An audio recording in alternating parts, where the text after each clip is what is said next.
Hey everybody, Matt here again at 5280 Armory, Colorado's gun shop. We got a new pistol. It's been a while since we could have one for long enough to actually talk about it. It's the H&K SP5k. So let's take a closer look at this new gun. We actually started to check in some of the first units from orders placed earlier, way back in the summer of 2017. But since the back order for these pistols was so large, it took a while for us to get our chance to be able to interact with one. Of course, when we say new, we understand that this pistol's been around for quite some time. We mean newly introduced to the commercial market again. This pistol's actually old enough to be referred to as a classic. So the only question really is H&K, what took you so long? Well, I guess we don't have to worry about how long it's been, because the SP5K is back now, and it's made absolutely identical to the MP5K with a few obvious exceptions. This versatile firearm can be used as a pistol with an arm brace, or even a buttstock if you choose to register your firearm as an NFA weapon. Some buttstocks may require some modifications. This 1970s design still uses the legendary roller delay blowback system that was originally developed for the H&K G3. This action is largely responsible for its accuracy and reliability. It's also the reintroduction of this type of action to the commercial market, as we all remember the assault weapons ban starting in 1994. The SP5K is completely made in Germany, and it comes in at about 14 inches long. It has a few minor differences to the older style MP5K, one of which is the longer handguard and the push-button mag release. As you can see here on the MP5K, the shorter handguard and the paddle-style mag release. The barrel is about 4.5 inches long with a 6-groove right-hand twist. Its empty weight is about 4.2 pounds, and the overall height is over 8.5 inches without the magazine. This H&K ships with an exceptionally nice lockable hard case, 2 magazines, a sight adjustment tool, and a bungee style sling. For our shoot today, we've added a couple other items, like this laser, this sight, and an adjustable arm brace. Alright Liam, what are we shooting today? Well, we have 3 blowback guns with different methods of operation.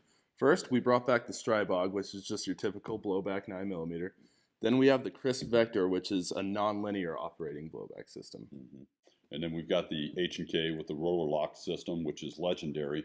We've got 3 guns here competing for the same job, but all operate a little differently. I like it. It sounds like it's going to be a really interesting shoot today. Let's go get the range ready. Let's do it.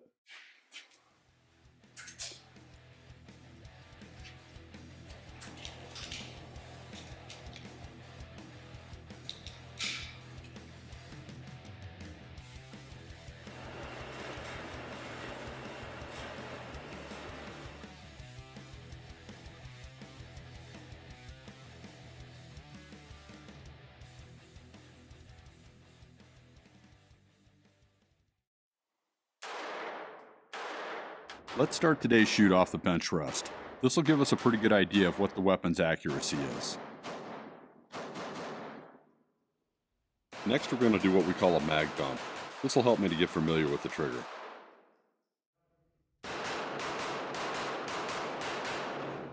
This is a modified El Presidente drill. 2 shots on each of the 3 targets, change your mag, and repeat.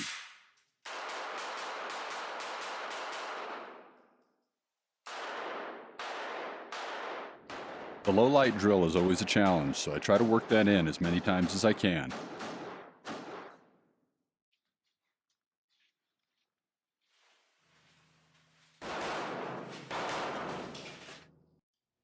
One of our versions of a non-traditional carry drill.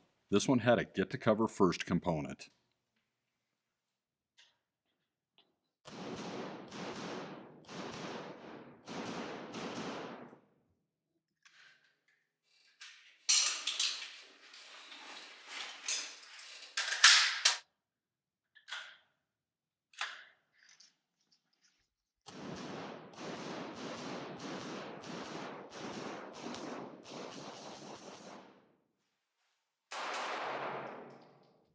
Practicing the left to right transition always reminds me to keep this exercise in the routine. Moving and shooting backwards always feels a little strange, but well worth doing. And I don't know about you, but I feel that I can never get enough mag change practice.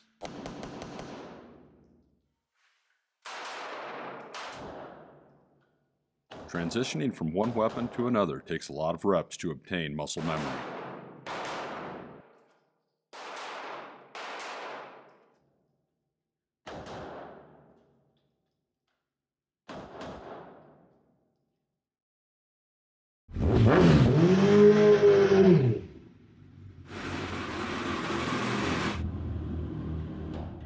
On one of our other videos, a comment was made that they thought that the motorcycle was a bit much, but we disagree.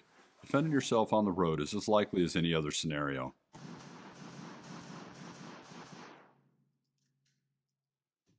Well, I was enjoying shooting this H&K so much, I kind of forgot that we had planned on shooting some competitors that we had mentioned earlier. So first I'm going to shoot the Slovakian Strybog chambered 9mm.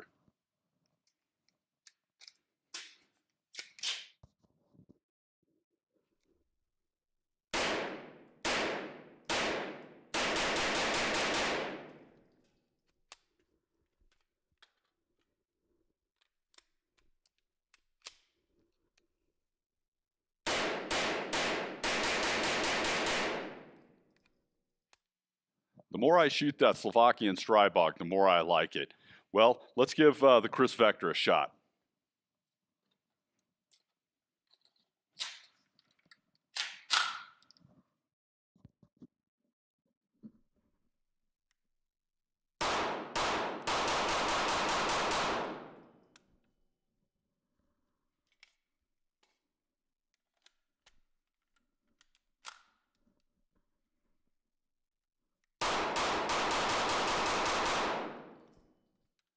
Now you knew I wouldn't be able to resist one last shot. Hey Liam, why don't you bring me that full auto?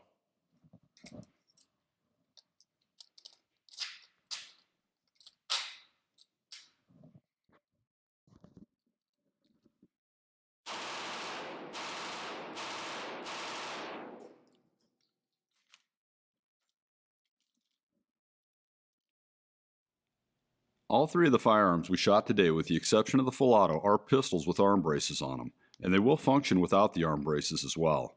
It's hard not to like that H&K, but it's significantly more expensive, with the Chris Vector being somewhere in the middle on pricing, and it takes the easy to find Glock magazines. And like I said earlier, the Strybog's really starting to grow on me, and it's 2/3 less than the H&K without the KES tailhook arm brace. The mag drops freely, but I did have to make sure that I was making no contact with the magazine. If I did, it would hang up in the mag well.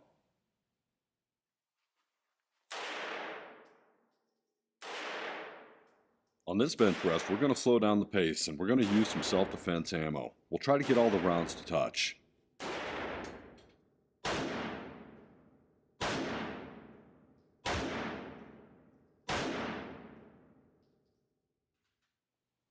Today's personal protection shots were fired with G9 bullets, rifle performance at a pistol's distance. And here's a shot of that accuracy that H&K credits to their roller lock delayed blowback system. Well, I'm definitely bummed this shoot's got to come to an end, but I just couldn't get this H&K to not feed, fire, or eject. It worked every time with this economy ammo we were using, so very good shoot today.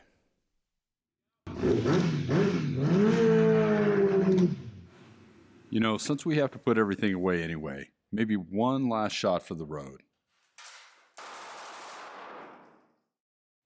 And as always, for any questions that we didn't cover, come on down and let's go over them. 5280 Armory, Colorado's gun shop. We'll see you soon.